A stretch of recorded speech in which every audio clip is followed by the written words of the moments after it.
Bienvenue dans Conversation Madame Figaro. Aujourd'hui, nous allons parler séries, cinéma et peut-être autre chose aussi, un peu plus, avec mon invité. Sa nouvelle série, l'une de ses nombreuses nouvelles séries ou activités sort en ce moment. Ça s'appelle Les Disparus de la Gare et j'ai la joie d'accueillir Camille Razat. Bonjour Camille. Bonjour, merci de me recevoir. Merci d'être là. Je vous accueille avec ma question générique. Ça fait quoi d'être vous ? Ça fait quoi d'être Camille Razat en ce moment ? C'est fatigant, excitant, exaltant. Fatigant, excitant, exaltant. Vous allez m'expliquer un peu quand même. C'est l'exaltation qui vous fatigue Non, mais c'est juste qu'il y a pas mal de choses en même temps. Donc évidemment, c'est excitant et exaltant parce que je suis très contente de présenter cette série qui, à mon sens, est importante. Que j'ai un peu une double actualité aussi. Donc, On vous a vu dans Nero. Ouais. On vous voit dans Nero. Et il y a aussi les Disparus de la Gare qui est un tout autre registre, une toute autre atmosphère. C'est une série policière, un thriller, mais qui est basée sur une histoire réelle, avec une enquête qui, elle, est fictive, plus ou moins. On pourra en parler. Qu'est-ce qui vous a donné envie d'interpréter ce rôle ? Le rôle central de la série, c'est-à-dire une jeune femme dans la police qui enquête, c'est sa première grande enquête. Qu'est-ce qui vous a donné envie ? On regardera la bande-annonce tout à l'heure, mais qu'est-ce qui vous a donné envie ? Tout d'abord, la lecture du scénario, c'est vrai que c'était extrêmement bien écrit. C'est une scénariste, évidemment, elle a travaillé avec d'autres gens, mais Gaëlle Bellan, qui a une écriture très engagée, très fine, extrêmement intelligente, et qui n'est pas du tout dans les archétypes de ce qu'on a l'habitude de voir dans des séries policières. Puisqu'il faut savoir que là, on est vraiment du côté de la famille des victimes, donc des jeunes filles qui ont disparu, on y reviendra après. Et je trouve que c'est aussi une série féministe, d'une certaine façon. Et puis ce qui a été déterminant, c'est vraiment la rencontre avec Virginie Sauveur, la réalisatrice, pour qui j'ai eu un énorme coup de cœur immédiat. On va regarder la bande-annonce, comme ça on va voir quelques images, et puis on va en parler d'un peu tout ça. On regarde la bande-annonce.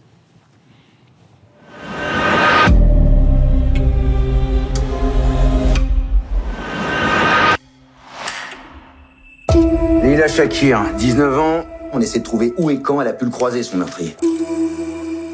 Et on garde la tête froide. Tatiana Andujar, ça vous parle ? Elle a disparu aussi autour de la gare. Non, ils se connaissaient pas, hein. Il y a 3 ans, quand ma fille a disparu, vos collègues, là, nous ont presque rayonnés. On a parlé avec le légiste. Apparemment, on doit chercher un médecin. Tant qu'on l'a pas retrouvé, je veux que vous demandiez à tous les groupes de sillonner la ville H24, c'est clair ? Ce qu'il nous faut, c'est un petit détail qui va nous garantir à 100% de le faire craquer. Il est pas clean, ce gars-là. Il peut pas être clean. Il habite à 5 minutes de la scène de crime et il a travaillé dans 18 hôpitaux différents en France. Dès que ça chauffe, il fait quoi ? Il déménage, il change de ville. C'est un parano, c'est une anguille. Il peut être n'importe où maintenant. Mais qu'est-ce que tu fous là ? Mais il a envie de parler là, maintenant ! Mélange deux affaires là. On s'est tous plantés. On a merdé. Soit tu veux découvrir la vérité, soit tu continues à croire que t'as raison. Ça sort. Police ! Il y a une nouvelle fille qui a disparu.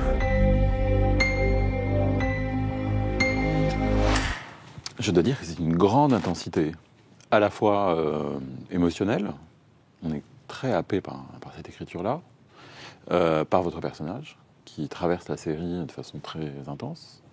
On est aussi happé par l'époque, parce qu'on a l'impression, en regardant comme ça, qu'on est aujourd'hui, mais finalement non. En fait, on est dans les années 90, et on traverse les années 90, et on arrive ailleurs, parce que c'est une histoire qui se déroule sur un temps long. Vous disiez que c'est l'écriture qui vous a intéressé, mais plus précisément dans ce personnage-là, dans l'incarnation du personnage. Qu'est-ce qui vous a motivé réellement ? Parce qu'on sent à vous voir à l'écran que c'est quelque chose qui vous habite. Effectivement, en tant que femme, donc là on est dans les années 90, on va jusqu'à les années 2000 évidemment, mais malheureusement c'est un sujet trop actuel, donc évidemment qu'en tant qu'humaine et femme de surcroît, c'était un sujet que j'avais évidemment envie de plonger dedans. Et effectivement, le personnage de Flore Robin, elle est très intéressante dans la mesure où on ne filme pas que la fonction de policière. Ce qu'on filme aussi, c'est elle, qu'est-ce que ça l'a d'être sur cette enquête qui est terrible et qui est d'une extrême violence, effectivement. Qu'est-ce que ça lui provoque aussi chez elle en tant que femme et de surcroît dans les années 90 en débarquant en tant que jeune policière dans un commissariat où c'est vraiment un monde d'hommes. Et puis voilà, le fait est aussi que, comme vous l'avez dit, l'histoire soit d'une grande amplitude en termes d'années. C'était aussi intéressant d'avancer dans l'époque, de voir aussi, elle, sa progression, qui était très précise dans l'écriture déjà, sa progression en tant que femme et en tant qu'enquêtrice, forcément, au sein de la police. Ça aurait pu être, puisqu'on parle des années 90, ça aurait pu être comme ce film typique des années 90, c'est-à-dire Seven, dans lequel vous avez dû voir, où on est dans ce même genre d'histoire, c'est-à-dire des flics américains qui enquêtent sur un tueur en série, avec quelque chose comme ça d'un peu macabre, d'un peu grotesque même dans la violence. Ça aurait pu être ça, mais on se rend très vite compte que ce n'est pas ça et que c'est presque une façon de désarmer les clichés de ces films-là des années 90. Vous avez dit tout à l'heure que c'est une série féministe. Vous pouvez m'expliquer en quoi, pour vous, ça l'est ? Déjà parce qu'on a un traitement, et on le comprend vraiment les premières secondes dans la série, de voix off, qui est en fait la voix off de Flore Robin, on le comprend comme une espèce de rétrospective, en fait, et qui, tout de suite, je trouve, emmène une vision féministe, forcément, où elle décrit, en fait, son ressenti au fur et à mesure de l'enquête. Et ça, je pense que c'était un parti pris qui est assez intéressant parce que ça met tout de suite le spectateur dans une vision. Et la vision d'une femme dans ces années-là qui raconte ce qu'elle a vécu et ce qu'elle a ressenti et son opinion sur la société de façon générale. Ce que j'aime aussi et que je trouve très féministe dans cette série, c'est que aussi les personnages masculins ne sont pas des clichés. C'est-à-dire que, comme vous l'avez dit, on n'est pas dans le cliché du policier américain. Je veux dire, le personnage joué par Hugo Becker a aussi, lui, ses fragilités, ses faiblesses. Il est pas du tout unidimensionnel. Aucun des personnages dans la série n'est archétypé. Et je trouve ça très agréable. Et même, à mon sens, en tout cas, il n'y a pas d'archétype ni dans la violence, parce qu'elle est assez diverse, elle est même assez insidieuse, ni même dans les positions politiques ou féministes, si vous voulez, qui ne sont pas dans des archétypes, qui sont très en profondeur, et que l'on devine, que l'on voit avancer. Plus qu'autre chose. Ça fait quoi ? Je me demandais, vous avez joué aussi dans Nero, un rôle tout à fait différent, beaucoup plus, pas caricatural, mais beaucoup plus ésotérique, disons. Ouais. On vous a connu aussi dans Emily in Paris. Ça fait quoi de passer de ces personnages-là, qui sont des personnages très différents, mais de rester quand même dans cette idée de la série ? Moi, j'aime beaucoup le travail de série parce que forcément, nous, en tant que comédiens, on est là sur un plus long temps. Je trouve que le développement du personnage, évidemment qu'on a plus le temps aussi, donc ça va beaucoup plus en profondeur, ce que je trouve dans le métier d'acteur extrêmement intéressant. Moi, j'aime passer d'un univers à l'autre. Je pense que peut-être les gens ont une projection aussi de ce que j'aime ou de qui je pourrais éventuellement être, qui n'est pas forcément vrai, du fait qu'on m'ait connu, et je suis pas du tout en colère par rapport à ça ou quoi que ce soit, mais du fait qu'on m'ait connue par Emily in Paris, je ne suis pas que ça, et je ne sais pas jouer que ça non plus. Moi, ce qui m'intéresse dans mon métier, c'est déjà, je trouve que ça donne une meilleure compréhension de l'humanité dans sa globalité, c'est ce qui m'intéresse. Et ce qui m'intéresse, c'est de jamais me laisser enfermer justement dans un genre et je le fais pas pour montrer aux gens que je sais faire d'autres choses, je le fais simplement parce que ça m'intéresse et que je vois pas l'intérêt de faire mon métier si c'est pour faire la même chose en boucle. Je vous propose de regarder la photo que vous avez envoyée. Vous allez nous raconter ce que c'est que cette autre facette peut-être. On regarde la photo. Qu'est-ce que c'est que cette photo ? D'habitude, mes invités envoient une photo de leur enfance, de leurs parents, de leur maman, de leur papa, ou alors une étape de leur vie. Et là, Où êtes-vous sur la photo? Expliquez-moi. Expliquez-moi ce que c'est, s'il vous plaît. Je suis partout en collectivité. Très C'est-à-dire que j'ai fondé Tazar Productions, qui est ma boîte de production, il y a de ça maintenant 2 ans. Donc avant de tourner toutes ces séries, j'avais une fenêtre de tir d'à peu près 6 mois dans mon année où je savais que j'avais le temps de faire aussi mes projets qui me tenaient à cœur. Moi, ce qui me manquait dans ma vie, c'était d'être aussi un moteur pour les autres et de, pourquoi pas fédérer, mais surtout d'avoir un esprit de collectivité. Ça me manquait beaucoup. Même si un tournage, ça l'est, mais disons que nous, en tant qu'acteurs, on est toujours à disposition. On attend les appels et qu'on nous appelle ou qu'on nous propose un rôle ou un casting. J'ai créé Tazar pour ces raisons-là. Et cette photo, c'est parce que le premier clip que j'ai produit pour le groupe Genre, avec 2 N, a été récompensé par le plus gros festival de musique vidéo. On va écouter un peu en fond le cool. morceau. On va le mettre un peu en fond. On l'écoute, on continue à discuter, mais comme ça, on peut en avoir une idée.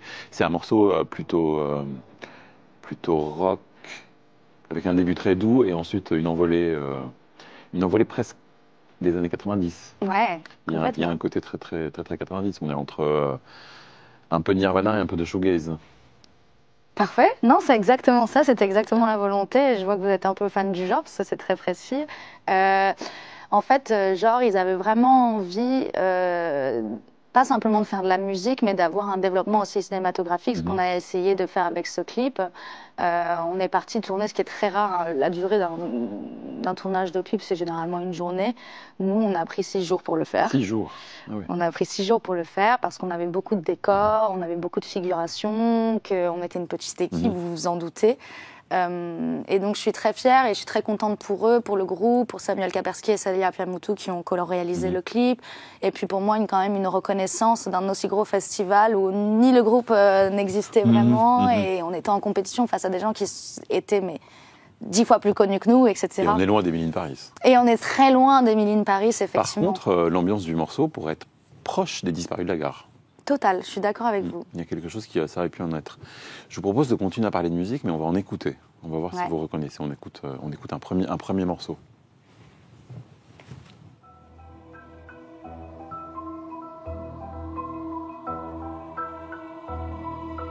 Là, pour l'instant, ça me dit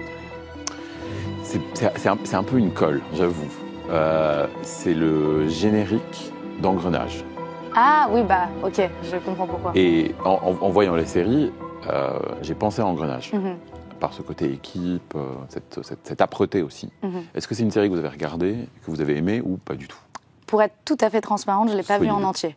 C'est pas grave. Donc, et j'ai aussi une mémoire un peu étrange, et donc là, je ne pourrais pas vous en parler du tout, je ne m'en souviens pas. C'est pas grave, c'était juste pour faire un parallèle, parce que je pense que les gens qui ont aimé Engrenage pourraient aimer les disparus de la gare. Il y a quelque chose d'un peu similaire. Similaire, il y a un écho en tout cas.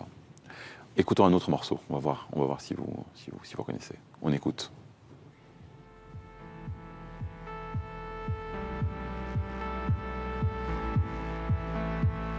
Ça me dit quelque chose. Pourquoi ça me dit quelque chose? Alors, peut-être que ça vous dit quelque chose de façon subliminale. Il s'agit de Saïset, qui a composé la musique des Disparus de la gare.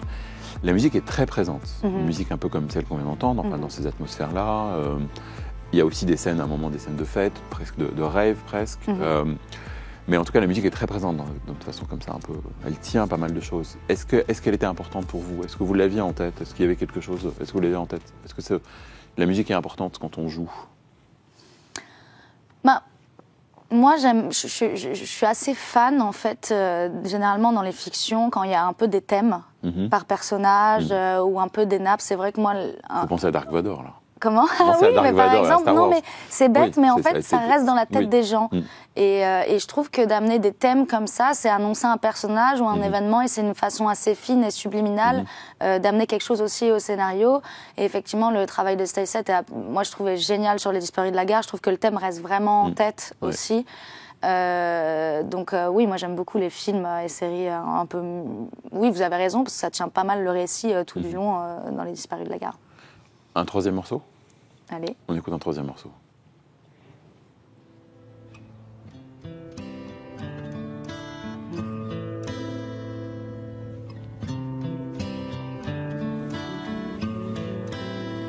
Est-ce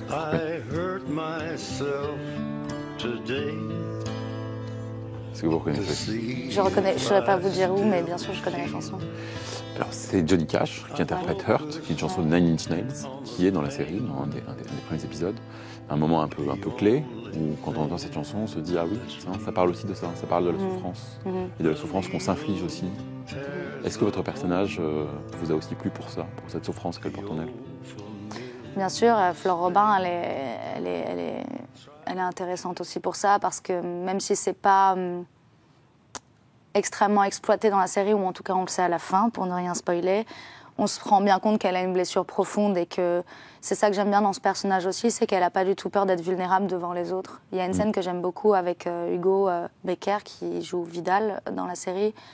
Et elle arrive sur une scène de crime, c'est sa première scène de crime, elle sort d'école de policière, donc c'est une toute jeune policière. Et on la voit rester un peu longuement dans sa voiture en regardant au loin la scène de crime. Et lui pose la question, il lui dit « Qu'est-ce que tu faisais dans ta voiture ?» Et elle le regarde droit dans les yeux, elle lui dit « Bah, j'avais peur. » Et c'est tout à fait honnête et premier degré, sans emphase, sans rien du tout. Et je trouve que c'est ça qui est intéressant. On n'a pas l'habitude de voir des personnages, en plus de surcroît policiers, assumer leur vulnérabilité. Ouais. Dans Nero, votre personnage est censé faire peur. Et là, celui-ci est rempli de fragilité, tout en aussi étant censé faire un peu peur, en tout cas représenter quelque chose. Où va votre préférence? Est-ce qu'elle va vers quel type de personnage aujourd'hui elle va? Comme je vous disais tout à l'heure, j'ai pas vraiment de préférence. Après, ce qui est le plus évidemment, Flore Robin est un personnage extrêmement nuancé, donc c'est très intéressant en tant que comédienne et aussi en tant qu'humain de raconter cette histoire au mieux. Et pourquoi pas de servir à quelque chose aussi pour la famille Andujar qui cherche encore Tatiana. La cold case a été réouverte, donc peut-être qu'on a eu un effet positif, en tout cas je l'espère. Parce que tout ça est basé sur des histoires, sur des histoires vraies. Exactement. Nero, pour moi, c'était comme un rêve d'enfant. Parce qu'en fait, je suis une énorme geek et j'adore les Seigneurs des Anneaux, Tolkien, des Anneaux, pardon. Oui, je vois très bien. Enfin, voilà. on est vraiment dans une redite du Seigneur des Anneaux, de cette compagnie qui se forme, qui se défait, et au lieu d'un anneau, on a un collier, en quelque sorte. Oui, exactement. Mais j'ai fait le parallèle aussi, moi, quand j'ai lu les trucs, j'ai fait, ah ouais, d'accord. Bon. Et donc, déjà, d'interpréter une méchante, c'était quelque chose que je voulais absolument faire. Et de surcroît, borgne, brûlée, sorcière avec des pouvoirs, moi c'était un rêve de gosse en fait. Dans la pratique, c'était évidemment très inconfortable, vous vous en doutez, d'avoir la moitié du visage couvert de colle, et par ailleurs avec un œil fermé. Mais j'ai aussi pris beaucoup de plaisir. Et je suis très très contente de l'avoir fait, même si ces deux tournages étaient en même temps et que c'était rude. Je suis tellement contente et je trouve surtout que Nero, on n'avait jamais fait ça en France encore. D'emmener une série comme ça, moyenâgeuse, en même temps un peu d'anticipation, parce que la Terre se meurt, il y a une dimension un peu écologique quand on y pense aussi. Il y a un côté un peu bande dessinée. Il y a un côté complètement. Pour les fans de jeux vidéo, comme moi, bien sûr, c'est vraiment une série qui fonctionne parce que le ton, c'est vrai que le pari est un peu fou quand même, un ton moderne, enlevé, décalé. Le héros, c'est un anti-héros. Oui, il y a tout un tas de choses. Pour les fans du genre, ça fonctionne, je pense. Je vous propose de passer à notre séquence suivante. On va voir des mots et vous allez réagir avec moi aux mots qui vont s'afficher. Le premier mot, on n'en a pas encore parlé, le romantisme. Il n'y en a pas beaucoup, ni dans l'une ni dans l'autre série. En tout cas pas à mes yeux. Est-ce que c'est quelque chose qui est important pour vous ou pas du tout? Est-ce qu'il y a quelque chose de romantique en vous? Est-ce qu'il y a une romantique cachée quelque part? Ah oui, je pense. Mais je le fais même pas exprès, même pas en conscience. Mais oui, je pense que je suis assez romantique. Oui. Pas dans ce que je suis, mais si j'aime quelqu'un, je peux, autant dans l'amitié qu'amoureusement, je peux être extrêmement romantique, oui. Très bien. Le mot suivant, couple. Ah bah voilà. Qu'est-ce que c'est un couple pour vous?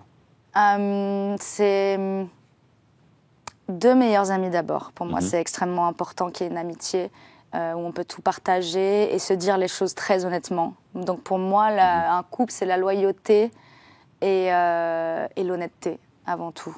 Et puis se marrer, sinon c'est impossible. Est-ce que votre personnage des Disparus de la gare pourrait être en couple? Non, je pense pas. Je pense que c'est pas C'est pas du tout son sujet à ce moment-là. Elle est très très prise dans cette enquête.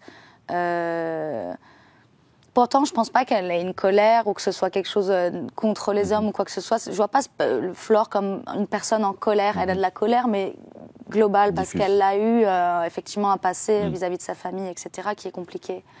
Mais je crois que c'est pas le moment dans sa vie, en tout cas, pour être en couple.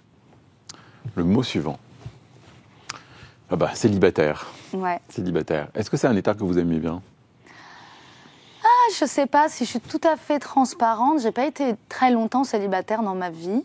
Pas parce que je cherche à sauter d'une relation à une autre, parce que en fait, j'ai pas vraiment peur de la solitude. J'aime bien être seule. Mais parce que je trouve ça plus sympa d'être à deux quand même. Très bien. Le mot suivant. Paris. C'est quoi pour vous Paris? Bon, Émilie de Paris évidemment, mais au-delà de ça. Paris. Bah, Paris, moi je suis pas parisienne, voilà. En fait, je viens de la campagne à côté de Toulouse. Et les disparus de la gare ne se passent pas à Paris. Exact. Précisons-le, c'est important aussi. Oui, c'est effectivement. C'est important de le dire que c'est à Perpignan. Ailleurs qu'à Paris, que c'est à Perpignan. Exactement. Et que c'est aussi une autre façon de regarder la France. Oui, tout à fait, tout à fait. Et Paris, c'est quoi pour vous Paris? Ben, moi, c'était mon rêve, venant de province et qui plus est. Bon, après, j'ai déménagé à Toulouse en banlieue, mais j'ai grandi dans un univers au milieu des champs et tout, et c'était super. Mais c'est vrai que mon rêve, c'était de monter à la capitale, comme on dit dans le Sud, en fait. Vous dites encore monter à la capitale? Bah ouais, en fait, nous, on dit ça, quoi. Dans le Sud, on dit on va monter à la capitale. Et c'est vrai que je me souviendrai toujours du premier jour où je suis arrivée dans mon appartement à 18 ans. Je me suis dit, waouh, ça y est, je l'ai fait. Émilie de Paris, c'était plus que monter à la capitale. C'était monter à la capitale et à Hollywood et au sommet du monde, un peu. Ouais, non, mais c'était intéressant. C'est vrai que je ne m'attendais pas du tout à ça. Je me suis dit qu'il y aurait quand même un écho, puisque le showrunner, c'est Darren Star, qui a fait Sex and the City, Beverly Hills, donc des shows qui sont quand même rentrés dans une certaine pop culture. À part qu'à la base, on ne devait pas être sur Netflix, on ne devait pas être diffusé aussi internationalement. Donc je pense que c'est ça aussi qui a changé les choses. Vous n'y attendez pas, en fait. Vous avez à me dire que vous ne vous attendez pas du tout au succès. Ah, mais pas du tout. Mais pas du tout. Enfin, je me suis doutée qu'il y aurait un écho parce que ça jouait sur les clichés, forcément, que c'était quelque chose de très frais, faut pas l'oublier, dans une période extrêmement angoissante de Covid. Bien sûr. Que les gens étaient cloîtrés chez eux pour la plupart. Et donc là, c'était une série où on montrait des belles tenues, des beaux plats, où il y avait du romantisme. Donc je me suis dit, si ça apporte un peu de bonheur et de légèreté aux gens, tant mieux. Mais je ne me doutais pas, donc, ça aurait cet effet. Encore un mot. Question. Quelle est la question que vous vous posez? Est-ce que vous vous posez une question? Là, maintenant? Oui. Est-ce qu'il y a une question que vous aimeriez que je vous pose, par exemple? Non, je ne sais pas. Question, je m'en pose tous les jours, beaucoup, trop. Surtout avant de dormir, c'est ma spécialité. Ça mouline, ça mouline, ça mouline, ça ne s'arrête jamais. Donc oui, je me pose beaucoup de questions tout le temps. Et j'ai pas tout le temps les réponses d'ailleurs. Je vous propose de passer de cette question au questionnaire de Proust. C'est parti. On répond rapidement. La première question de notre questionnaire de Proust, la qualité que je préfère chez une femme. Quelle est la qualité que vous préférez chez une femme? La loyauté. La loyauté, très bien. La qualité que vous préférez chez un homme? La douceur. Pas la même chose, on n'est pas sur la même qualité. Très bien. Vous trouvez les deux? Comment? Est-ce que vous trouvez les deux chez les uns et chez les autres? Oui, tout à fait. Très bien. La question suivante. Quel est votre principal défaut? Oui. Je peux être un peu dure parfois, je crois. Parfois, je ne mets pas les formes. Je veux dire quelque chose et qui n'est pas de l'ordre de l'émotion. J'ai du mal à exprimer mes émotions en mettant les formes parfois. Et du coup, ça sort souvent très spontanément et c'est peut-être pas toujours délicat pour l'autre. C'est pour ça que je cherche la douceur, je pense, chez les autres. Oui. Parce que même moi, je peux en manquer parfois. L'émotion, c'est quelque chose qui est très important pour vous? Est-ce que vous vous laissez dominer par votre émotion parfois? C'est de mieux en mieux, je crois. Maîtrisé? En vieillissant, ouais. De mieux en mieux maîtrisé, bien heureusement. La question suivante. Votre occupation préférée? Les jeux vidéo. Les jeux vidéo? Ouais. Lesquels? Là, on a vraiment des très très bons jeux français en ce moment quand même, il faut le préciser, parce que c'est rare. Moi, j'aime beaucoup Expédition 33. Ouais. C'est un jeu vidéo que je trouve magnifique. L'histoire, elle est très très originale. Ils ont créé tout un monde. J'ai l'habitude de jouer aux jeux vidéo, j'y jouais beaucoup, je jouais à World of Warcraft, etc. Vous jouez encore, donc? Oui, mais j'ai arrêté les MMORPG, ce qu'on appelle les Oui. multiplayer games en ligne. Quand on joue en ligne avec plein de gens partout dans le monde. Parce que trop chronophage et je D'accord. m'y perdais. Je pouvais ne Ouais. pas dormir toute une nuit Ah oui, juste pour finir ma quête. Vous jouez de façon anonyme, j'imagine. Ouais, bien sûr. Et Expédition 33, il y a vraiment quelque chose... Exploration 33, Expédition 33, je confonds toujours les deux, peu importe, ils se reconnaîtront. Il y a un univers visuel que j'avais jamais vu dans tous les jeux de fantasy. Et ils ont fait quelque chose d'unique, en fait. Toute la musique, c'est quasiment que de l'opéra français, c'est splendide. Le gameplay, donc c'est du tour à tour, donc on a le temps de réfléchir, il faut être hyper tactique, on joue plusieurs personnages en même temps, il faut mettre individuellement toutes leurs compétences. Bon, bref, je vais pas rentrer dans les détails, je m'emporte. Je sens que vous êtes parti pour refaire une émission que sur ça. Je vous promets, je vous réinvite juste pour parler de jeux vidéo. Une dernière question. Quel est votre rêve de bonheur, en un mot? Ou en deux, si vous voulez. Mais... Mon rêve de bonheur, produire les films que j'ai envie de produire. Voilà. Parfait. Et avant de se quitter, je vous propose de regarder ensemble un message que quelqu'un a envoyé pour vous. Et on va voir si ça provoque un peu d'émotion ou pas. C'est pas bien de faire ça. Camille, voilà, j'arrive à Paris, puis on me dit qu'il faut te poser une question parce que tu fais une super émission. Alors vraiment, voilà, c'est ça, c'est les disparus de la gare. L'accueil est tellement fort. Tu es magnifique, tu es merveilleuse. Ce sera plus une faveur qu'une question, Camille. Hein. Comme ça, j'ai envie que tu nous parles de Virginie Sauveur, la réalisatrice, et surtout que tu l'imites quand elle est en colère contre Hugo, contre Théo, contre moi, qui dit tu fais ce que tu veux. Moi je filme là, tu veux pas le faire, tu fais ce que tu veux. Je viens de le faire un peu, mais tu vas le faire mieux. Je t'embrasse fort, fort, fort. En quelques secondes, ça vous... Patrick Timsit Je l'adore. joue avec vous. Ouais. C'est un peu une sorte de duo aussi dans la tout à série. fait. Vous avez eu du plaisir à jouer avec lui? Mais c'est un bonheur. Patrick, c'est un humain formidable, extrêmement gentil, drôle, généreux, intelligent. On peut parler de tout. J'ai adoré travailler avec lui. Et avec Virginie Sauveur. Parce que Virginie, aujourd'hui, c'est une amie. Très franchement, on se voit dans la vie de tous les jours. On s'écrit souvent. Ça a été, mais je vous l'ai dit en début d'émission, donc c'est marrant, ça a été vraiment un coup de cœur amical, parce que c'est quelqu'un d'entière. Moi, j'aime les gens entiers. Très bien. Et c'est vrai que quand elle tournait, c'est parce qu'il m'a demandé de le faire, et quand on n'était pas aux bonnes marques, elle fait « tu fais ce que tu veux ». Et elle nous engueulait comme ça, parce que parfois on n'était pas aux bonnes positions, mais c'était bienveillant, c'était drôle. Merci d'avoir été là. Merci à vous. Et longue vie aux disparus. En tout cas, merci et à très bientôt. Merci de nous avoir suivis et à la semaine prochaine pour un nouvel épisode de Conversation Madame Figaro. À la semaine prochaine.